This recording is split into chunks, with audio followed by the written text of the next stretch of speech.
d'emblée, il a été attiré, mais après, il s'est personnifié d'emblée dedans. Et vraiment, ça lui a donné un support, quoi, au niveau, et de pouvoir, à côté de ça, exprimer ses émotions. Moi, je l'utilise déjà pour se présenter, pour se dire comment on se sent.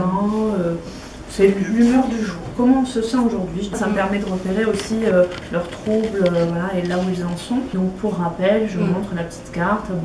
Oh, il est triste, il pleure, il a les larmes qui coulent, j'en rajoute. Et donc ça permet effectivement de mieux visualiser l'émotion du personnage de l'histoire avec le pictogramme. Et en fait, ça nous permet, Animate, de décrypter ça, enfin de les aider. Exactement. À mieux appréhender ce qu'ils ressentent et à distinguer leurs émotions. J'avais un jeune par exemple qui me disait toujours qu'il était en colère quand il allait pas bien. J'ai compris qu'en fait c'est parce qu'il avait peur d'aller à l'école ou alors parce qu'il était triste parce que des fois à l'école il réussissait pas tout. C'était pas expliqué que par la colère, ces passages à l'acte aussi, c'était aussi expliqué par la tristesse ou par la peur. Et du coup, ça lui a permis d'avancer un petit peu.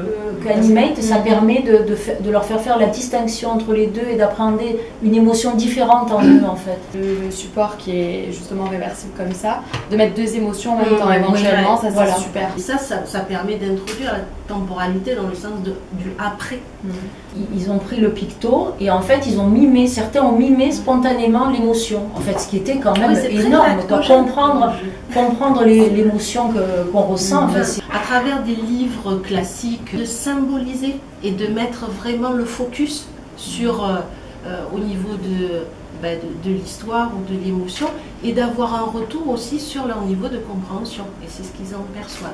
Ça fait un renforçateur supplémentaire. Ils arrivent à exprimer des choses à travers une situation en fait, de leur vie. Ils tombent par terre, ils se font mal, et bien forcément tu vas être triste, qu'est-ce que tu vas ressentir? Ils adorent le bonhomme, il leur faut le bonhomme, il faut qu'ils puissent mettre, s'aimanter, ils adorent ça. Sans le bonhomme, ça a moins d'intérêt sur la présentation de leurs émotions. Évidemment que le bonhomme, voilà, ils vont avoir besoin du bonhomme, et puis ce qui est attrayant pour eux, c'est le côté aimanté. Hop, ça se colle, ça se décolle. Ça, c'est sensoriel. J'ai trouvé ça intéressant sur la question des limites, parce que pour ceux qui ont tendance à déborder de la feuille, des contours, là, du coup, ils ne pouvaient pas déborder. Il y a des limites, ça s'arrête. Exactement. Et du coup, voilà, ça leur apprend aussi à bien délimiter les contours. Et du coup, c'est en rapport avec leur enveloppe corporelle et voilà, la question de leurs limites à eux. Et je trouvais ça aussi intéressant. Il y a des familles qui en demandent. Oui. Il y a des familles qui on a fait des tests. Pour un jeune, notamment, on a fait un test pendant une semaine. On a prêté Animate. Et le jeune, la maman s'est rendu compte qu'il l'utilisait. Il est à la maison et donc il l'a ici au domicile. Donc ce qu'on lui apprend ici dans l'utilisation d'Animate, il peut aussi le transférer à la maison. Il y a un intérêt de la diversité de la palette très fine des émotions. Côté ludique, c'est multisensoriel en fait. C'est multisensoriel que utilisent les enfants aussi ça en rapport avec le téléphone. Moi, je ne saurais plus faire sans. Et dans mon bureau, et dans les ateliers. Tout à fait. Moi, je ne peux plus travailler sans Animate. D'ailleurs, quand j'arrive dans mon bureau, il est tout le temps là. Il est comme ça. On pourrait penser, puisqu'à la base, peut-être vous avez conçu ça exclusivement pour plus peut-être pour des enfants autistes, mais en fait pas du tout, parce qu'avec des enfants épileptiques, trisomiques, ça nous sert énormément.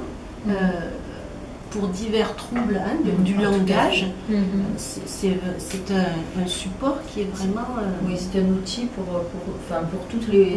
pour divers types de problématiques, de troubles.